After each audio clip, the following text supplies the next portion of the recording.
The Knicks starting their four-game road trip in Portland. Jalen Brunson, 45 tonight.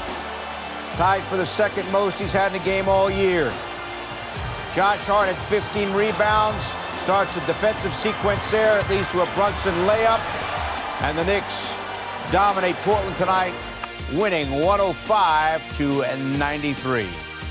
Great to have you with us from our Delta MSG studios. Bill Pito along with Alan Hahn. Monica McNutt will join us here in a couple of moments. Knicks did what they had to do. Dominating win. You got the sense as you watch it, they were never really challenged, especially in the second half. Yeah, fourth quarter, got to 10, a little dicey at that point because the Knicks went up by 22 points early with minutes to go in the third quarter.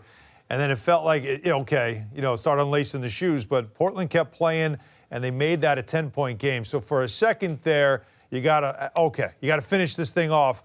And they absolutely did. And Jalen Brunson was magnificent once again in the way he played and the way he just took it to those young guards that had their hands full all night trying to defend him.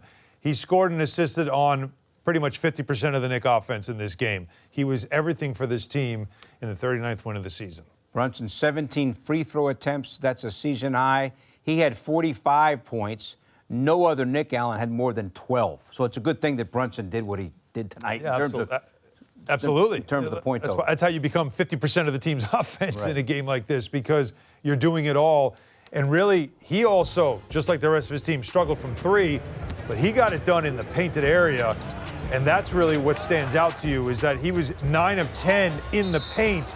And, I mean, I think I lost count of how many and-ones he had in this game. Now, there's one of the 2 threes he hit in this game, but it was everything that he was doing was in the around the basket and in the painted area. Look at this here. Watch this shot. I mean, are you kidding me? Even he was surprised by it. But all this work that this man of 6'2" is doing in the area where 7'2" men usually do most of their work. 9 of 10, 18 points in the paint, 17 free throw attempts, a dominant, physically dominant performance. Something, again, typically you would see out of a big man. This came from the smallest guy on the court. You touched on the Knicks' three-point shooting. Only 6 of 29 from downtown. Normally, when you see that, it's doom. Was not the case tonight. OG Anunoby, second game back from that elbow injury, and we mentioned in the pregame, all that matters, you look at his numbers, they're always really solid. But when he suits up this year, the Knicks are now 14-2. Yeah, I love that stat. To me, that's the best stat you could possibly have. You can give me the plus minuses and everything else, and we might as well check it. He ended up being a plus 11 in this game, so just add that now. It's what are we at now? 291, plus 291 since games, he has joined the team.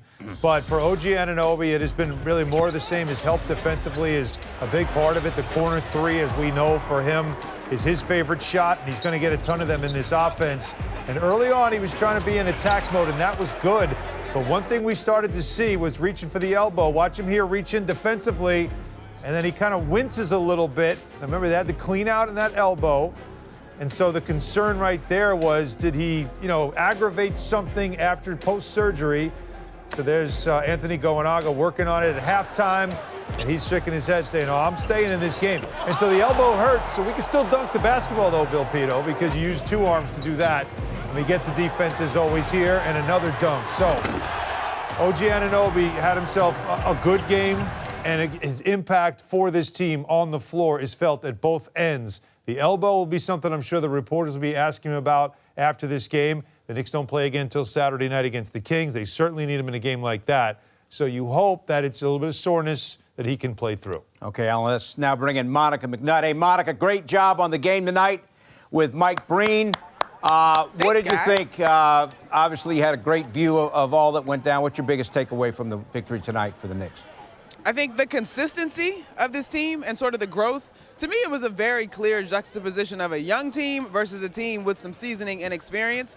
We talked about it to start the ball game, how much Scoot Henderson could take away from Jalen Brunson's ability to shift pace, change gears, and create quality opportunities for both himself and his teammates. But I think right now, and Jalen said it to us post-game, this team understands that there are things they need to do to get better. The defense can get better, even though it's going well, but they're learning a lot, and they're winning right now, so it feels really good. Monica, I got to share with you that on the broadcast, as Mike Breen challenged you to do some rhyming like Clyde does, Bill couldn't understand how you were able to, as you took it to break, freestyle the way you did.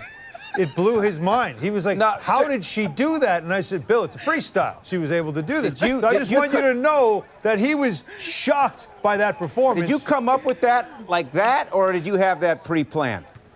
So I think the first OG steal, I was like, all right, I'm going to say something about the steals. I don't know. And then it just kind of carried on. I don't know. It just, trust me, freestyling is not my jam. You're not going to catch me in the streets of New York where hip-hop was born trying to freestyle. No. That's all I got. It went well. So, that was a great rhyme. Still very good. But the concern, though, for Anunoby and the elbow was certainly notable at halftime when he was getting it worked on. We saw the ice pack on it. But played the second half, played through whatever he was doing. We saw him wince a couple of times, but I mean, would you feel it's reassuring that he at least stayed in the game and also had a couple of dunks, so that elbow couldn't have hurt that much? That's definitely reassuring with the capital R.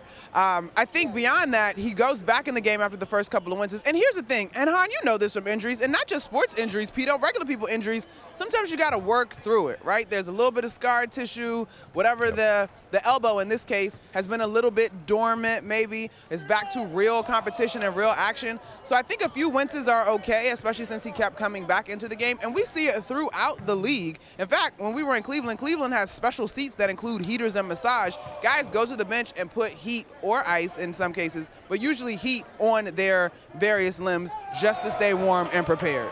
Well, we need to get those heat, and if we can get seats like that in the green room to watch these games, that would be fantastic. They were really fancy. If I can go back to Jalen Brunson with you, Monica, because what I said when we were doing the roll is I lost count of how many N1s he had in this game.